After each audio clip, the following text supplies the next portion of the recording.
ಏನು ತುಮಕೂರಿನ 34ನೇ ವಾರ್ಡ್ನಲ್ಲಿ ಬರ್ತಕ್ಕಂತ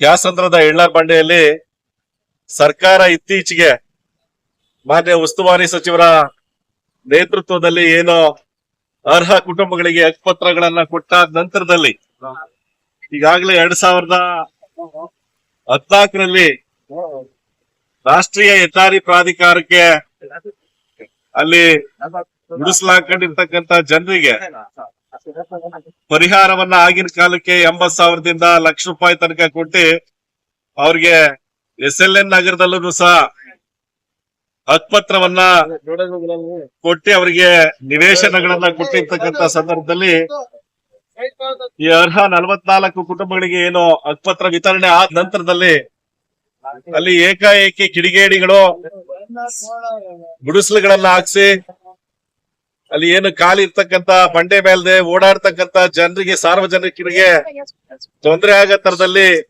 ಸಮಾಜ ಸೇವಕರು ಅಂತ ಹೇಳ್ತಕ್ಕಂತ ಒಂದು ಹೆಸರಿನಲ್ಲಿ ಒಂದು ದ್ವೇಷ ಬಿತ್ತಕ್ಕಂತ ಹಿಂದೂ ಮುಸ್ಲಿಂ ಅಂತಕ್ಕಂತ ಒಂದು ದ್ವೇಷ ಆಗ್ತಕ್ಕಂತ ಕೆಲಸವನ್ನ ಅಲ್ಲಿ ಮಾಡ್ತಾ ಇರ್ತಕ್ಕಂಥದ್ದಿದೆ. ಹಾಗಾಗಿ ನಾವಿವತ್ತು ತುಮಕೂರು ಜಿಲ್ಲಾ ಕೊಳಗೇರಿ ನಿವಾಸಿಗಳ ಹಿತರಕ್ಷಣಾ ಸಮಿತಿಯಿಂದ ಮಾನ್ಯ ಜಿಲ್ಲಾಧಿಕಾರಿಗಳಿಗೆ ಈ ಏನು ಅನಾಧಿಕೃತ ಶೆಡ್ಗಳನ್ನ ಹಾಕಿ ಸಾರ್ವಜನಿಕರಿಗೆ ಅಲ್ಲಿರ್ತಕ್ಕಂತ ಸ್ಲಂ ಜನರಿಗೆ ತೊಂದರೆ ಕೊಡ್ತಾ ಇರ್ತಕ್ಕಂತ ಈ ಕಿಡಿಗೇಡಿಗಳ ವಿರುದ್ಧ ಕಾನೂನು ಕ್ರಮವನ್ನ ಕೈಗೊಂಡು ನಗರ ಪಾಲಿಕೆಯಿಂದ ಆ ಶೆಡ್ಗಳನ್ನ ತೆರವುಗೊಳಿಸಬೇಕು. ಯಾಕಂದ್ರೆ ಈಗಾಗಲೇ ಅವರು ಪರಿಹಾರದ ಮೊತ್ತವನ್ನು ಈಗಾಗಲೇ ತಾಂಡಿದ್ದಾರೆ.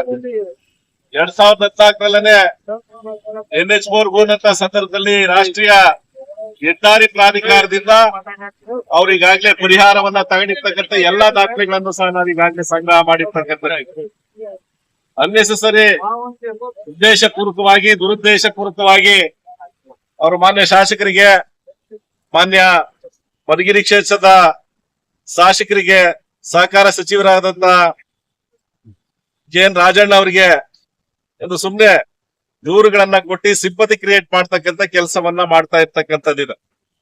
ಹಾಗಾಗಿ ಮಾನ್ಯ ಜಿಲ್ಲಾಧಿಕಾರಿಗಳು ಈ ಕೂಡ್ಲೆ ಈ ಏನು ಒಂದು ಗೊಂದಲವನ್ನ ಸೃಷ್ಟಿ ಮಾಡ್ತಾ ಇರ್ತಕ್ಕಂತ ವ್ಯಕ್ತಿಗೆ ಒಂದು ಕಾನೂನು ಕ್ರಮವನ್ನ ಕೈಗೊಳ್ತಕ್ಕಂತ ಕೆಲಸವನ್ನ ಮಾಡ್ಬೇಕು. ಯಾಕಂದ್ರೆ ಸಮಾಜದಲ್ಲಿ ಶಾಂತಿಯನ್ನ ಕದಡ್ತಕ್ಕಂತ ಕೆಲಸವನ್ನ ಈ ವ್ಯಕ್ತಿ ಮಾಡ್ತಾ ಇರ್ತಕ್ಕಂಥದ್ದಿದೆ. ಹಾಗಾಗಿ ಅಲ್ಲಿ ಸಹೋದರತೆಯಿಂದ ಎಲ್ಲಾ ಜನರು ಬದುಕ್ತಾ ಇದ್ದಾರೆ.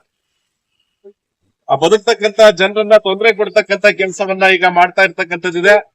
ಹಾಗಾಗಿ ಮತ್ತೆ ಏನು ಈ ಅನಾಧಿಕೃತ ಶೆಡ್ಗಳನ್ನ ಕೂಡ್ಲೆ ತೆರವುಗೊಳಿಸಿ ಅಲ್ಲಿ ಶಾಂತಿಯ ವಾತಾವರಣ ನಿರ್ಮಾಣ ಮಾಡ್ಲಿಕ್ಕೆ ಜಿಲ್ಲಾಡಳಿತ ಕ್ರಮಗಳನ್ನ ಕೈಗೊಳ್ಳಬೇಕು ಅಂತ ಹೇಳಿ ಒತ್ತಾಯಿಸಿ ಇವತ್ತು ಈ ಪ್ರತಿಭಟನೆಯನ್ನ